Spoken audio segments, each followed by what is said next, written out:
Langkah mudah merawat motor agar selalu prima, terutama di bagian CVT. Jika motor kalian bunyi suara kretek-kretek dari CVT, motor terasa ngeden atau berat, terus tarikan mesin saat akselerasi terasa kurang mulus, atau daya akselerasi motor berkurang drastis, yang perlu kalian lakukan adalah perawatan di bagian CVT. Untuk idealnya servis motor matic dilakukan setiap 3 bulan sekali atau sampai 6 bulan sekali, atau seberapa sering kalian menggunakan motor dan kondisi jalan yang sering kalian lalui.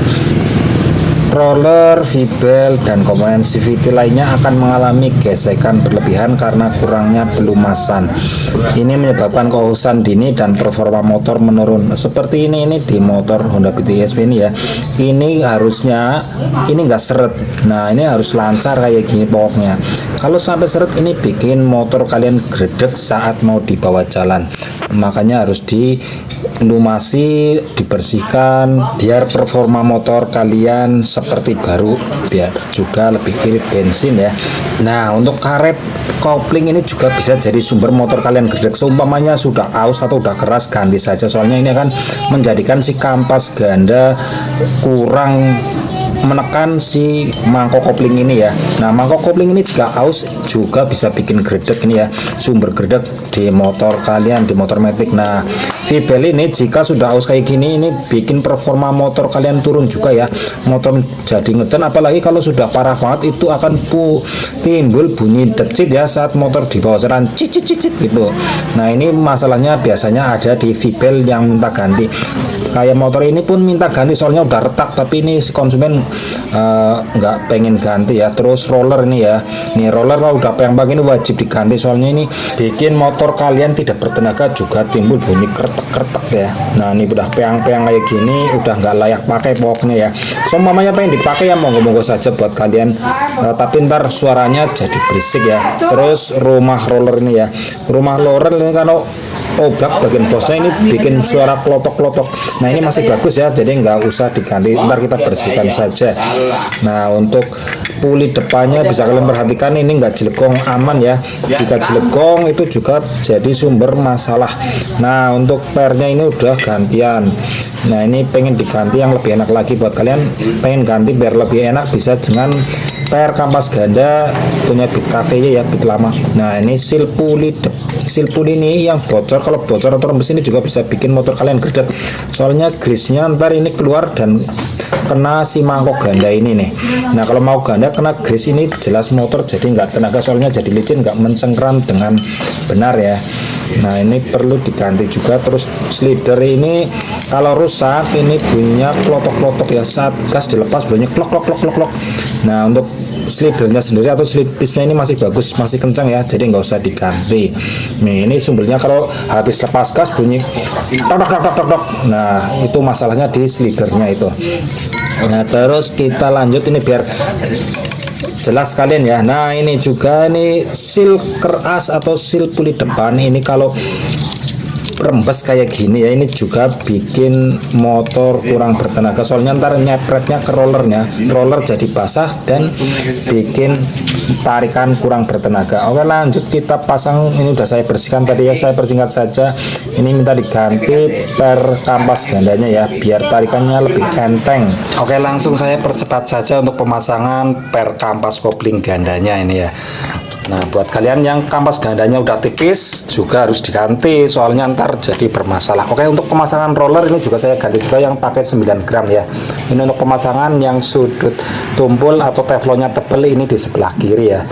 Nah, bisa kalian lihat sendiri, ini pemasangan menurut saya yang benar ya, soalnya banyak mekanik yang lain-lain. Ini menurut versi saya saja. Nah, ini pasang bagian sebelah kiri semua ini biar awet, juga nggak gampang tergerus rumah rollernya. Nah, ini udah sangat presisi dan nggak bunyi kocok-kocok ya, bunyi krotok-krotok. Oke, sip. Terus dilanjut kita pasang bagian puli belakangnya. Ini pernya juga gunakan per racingnya RPM 1500 ini ya. Oke, buat kalian yang sering otak-atik motor sendiri di rumah, untuk pemasangan murnya, mur kampas ganda ini kalian bisa lakukan sendiri kayak gini ya. Untuk pemasangannya murnya jangan sampai kebalik ya, yang rata, sudut rata itu di atas ya. Nah, sedangkan yang ada garisnya ini kan ada bekasnya nih kayak gini nih, kelihatan ya tuh. Ini jangan kayak gini masangnya, nggak boleh, soalnya prosedur pabrikannya kayak gini, yang datar itu di sebelah atas. Ini bertujuan buat kalau ngelepasnya itu jadi lebih gampang, intinya begitu saja teman-teman ya. Oke, langsung kita pasang saja. Ini saya gunakan kedua kaki saya, soalnya ini berat, rada berat teman-teman ya. Nah, untuk pemasangan pakai tangan dulu kayak gini, biar nggak selek ya. Kalau udah enak masuknya, maksudnya lancar, tinggal gunakan pakai kunci khusus ini ya. Nah, ini udah pas. Oke, tinggal kita kencengin pakai tangan ya. Nah, gunakan kunci sok ini kunci apa khusus ya buat buka mur CVT ini. Nomornya 39, ada yang 42, ini kalau Honda 39 ini ya. Nah, kencangin pakai ini. Terus pokoknya yang kencang, yang kuat lah, tapi jangan sampai kencang banget juga, soalnya ini gampang selek teman-teman ya. Kalau selek bisa berabe. Nah, kalau diputar enak, ini tandanya enggak, beratnya enggak selek ya, maksudnya enggak miring.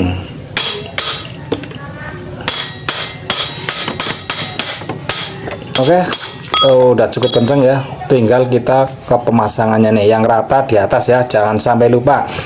Buat kalian mekanik pemula atau yang senang otak-atik motor sendiri di rumah, bisa kalian lihat. Nah, ini untuk VBL-nya sendiri, ini orangnya nggak mau ganti, nggak ada dana, jadi saya langsung pasang aja. Ini udah saya bersihkan. Ini sebenarnya bikin performa motor jadi nggak enak, udah diganti sono sini, tapi ini VBL-nya nggak diganti ya. Nggak apa-apa, namanya di kampung, kurang dana juga gitu ya. Ini udah retak-retak kayak gini, nggak rekomen banget. Buat kalian mending ganti aja ya. Untuk harganya paling-paling nggak nyampe 100 ribuan lah. Oke, kita pasang bagian puli depannya. Untuk puli depannya jangan lupa untuk BTSP ini ada ringnya ya. Nah, ini ringnya kecil ini, tapi udah diganti sama ring Mio ya, motor Mio. Nah, ini bawaan dari per yang itu tadi tuh, per racingnya sama roller racingnya.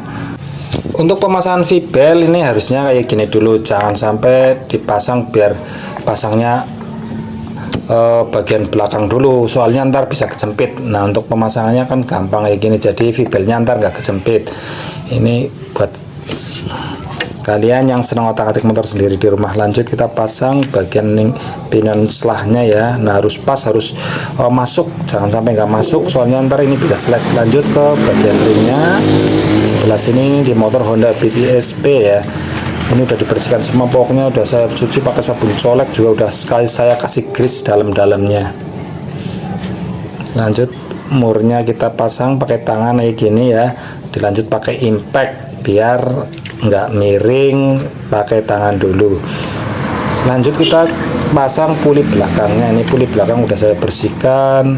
Ini jangan kendalanya cuma di VBL-nya aja. Ini VBL-nya kayaknya bermasalah, kalau kayak gini tarikannya jadi ngeden, suaranya juga bisa kasar, tarikan kurang bertenaga. Ini sumber, besok katanya kalau punya duit mau diganti. Ini pasang dulu, kita tekan puli belakang dan geser-geser biar masuk kayak gini ya. Ini rada berat soalnya pernya per racing tadi ini ya. Nah, ini masukinnya rada ya nggak susah-susah amat sih, cuma ngepasinya ini nih yang kurang pas, ini VBL-nya kurang ke dalam ini. Nah, ini udah masuk. Lanjut kita pasang mangkok gandanya ya. Mangkok ganda juga udah saya amplas dan bersihkan ya, soalnya kalau mangkok ganda kotor juga bisa bikin gredek ini ya. Sumber gredek banyak di motor matic, nggak cuma di mangkok ganda ataupun kampas ganda. Itu udah yang saya sebutkan tadi itu ya. Di kebocoran seal juga bisa bikin motor gredek. Terus kampas ganda, terus per, terus karet kopling juga bisa bikin gredek juga. Pokoknya seal, kebocoran seal yang ada buat nampung di puli belakang itu, grease-nya tadi pada mempret-mempret mangkok ganda pun itu bikin gredek. Itu jarang diperhatikan sama mekanik atau sama yang punya motor tentunya. Kalau yang punya motor sih biasanya yang penting bagus saja gitu ya. Untuk pemasangan mur jangan sampai kebalik juga ya ini ya. Ini bisa kalian perhatikan, kalau kebalik ntar geol. Untuk yang rata itu di bagian dalamnya. Oke, kita kencangkan pakai jari dulu. Lanjut kita gunakan impact kunci 19 dan kunci 22. Untuk depan kunci 22 dan belakang kunci 19 sok ya. Oke, setelah semuanya kencang tinggal kita tes. Nah, Oke, jadi ini ya, tapi dirasa-rasa ini terlalu kasar. Benar saja ini fibelnya bermasalah ini ya. Nah, fibelnya kita akalin saja dulu, kita halusin bagian sisi tepi-tepinya gunakan amplas temen ya.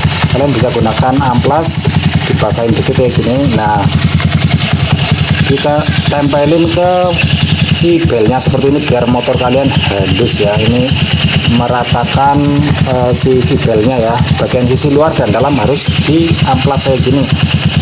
Ini buat sementara saja bisa, jadi pokoknya aman teman-teman ya, dijamin halus lagi. Oke, nah ini bagian dalamnya harus hati-hati ini ya, soalnya takut masuk ke dalam itu tangannya ya. Buat yang belum profesional janganlah. Nah, ini saya haluskan dulu sisi-sisinya biar nggak kemerusuk amat ya. Oke, setelah ini dirasa cukup, kita dengarkan kembali. Nah, kan udah rada halus nih ya, kurang dikit. Ini harus hati-hati teman-teman ya, soalnya takut kena pulit depannya. Pokoknya nyampe halus, nyampe suaranya kemerusuknya hilang. Ini suara kemerusuk ini bisa ditimbulkan dari fibel. Banyak yang kejadiannya kayak gini, habis diservis motornya malah bunyi kemerusuk. Nah, ini bisa kalian dengar ya, lebih halus.